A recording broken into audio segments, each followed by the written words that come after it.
কুমিল্লা ৪ আসনের সাবেক সংসদ সদস্য ও বিএনপি নেতা আলহাজ মনিরুল হক মুন্সির এক বিস্ফোরক ও উস্কানিমূলক বক্তব্য ঘিরে সারা দেশে তোলপাড় সৃষ্টি হয়েছে।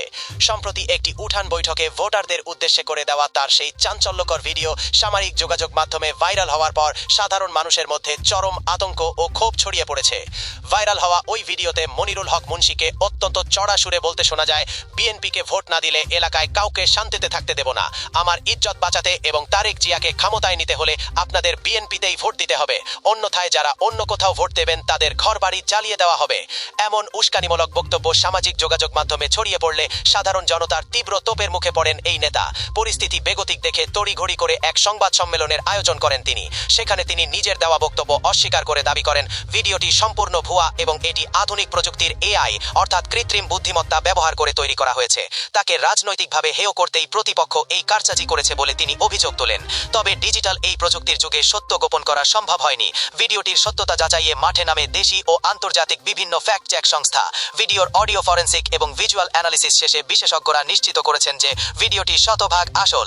আন্তর্জাতিক গণমাধ্যমের ফ্যাক্ট চেক টিম স্পষ্টভাবে জানিয়ে দিয়েছে মনিরুল হক মুন্সির এই বক্তব্যে কোনো ধরনের এআই বা ডিজিটাল কারসাজির চিহ্ন নেই। এটি তার স্বকণ্ঠেই দেওয়া বাস্তব বক্তব্য। নির্বাচনী মাঠে একজন জ্যেষ্ঠ নেতার এমন ঘরবাড়ি জ্বালিয়ে দেওয়ার প্রকাশ্যে হুমকিতে কুমিল্লা ৪ আসনের সাধারণ ভোটারদের মধ্যে চরম অনিরাপত্তা তৈরি হয়েছে।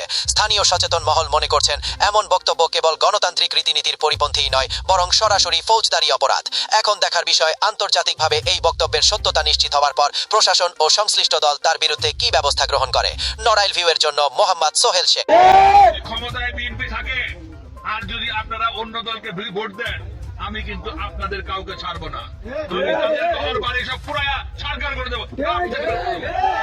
আমি কিন্তু কথা খুব পরিষ্কার বলতেছি, এটা মনে করেন আমি ভয় দেখাচ্ছি। আমি পরিষ্কার করে বলতেছি, কথা আপনি রেকর্ড করে বলে দিতে পারেন, ফেসবুকে ছেড়ে দিতে পারেন, আমার অসুবিধা নাই। আমার বক্তব্যটা চাইতে আমার সাথে আওয়াল খান ছিল, সেও আমার ইউনিয়নের লোক। রাত 2টার সময় এই কথাটা আমার তারা বলছে, এটা ভাইরাল হয়েছে। আমি আওয়াল খানকে অনুরোধ করছি আপনি সবটা জিনিস বলেন। মঞ্জুর হাসান মুন্সি যে কথাটা বলছি যে এটা আমার নিজের ঘর, নিজের বাড়ি, নিজের এলাকা। আপনারা সবাই, আমি আপনাদের জন্য অনেক কিছু করেছি। আপনারা আমাকে ভোট দেবেন এবং আমার মনোনীত প্রার্থীকে ভোট দিলে আমাকে ভোট দেওয়া হলো। তো আপনারা সাবধান, কেউ অন্যদিকে ভোট দেবেন না। আমার দাবি আপনাদের কাছে আমি ভোট চাই। ভয়ভীতির উপেক্ষা করে আপনারা সবাই ভোট দিবেন। এখানে আওয়াল খান আছে, এখানে আমিও আছি।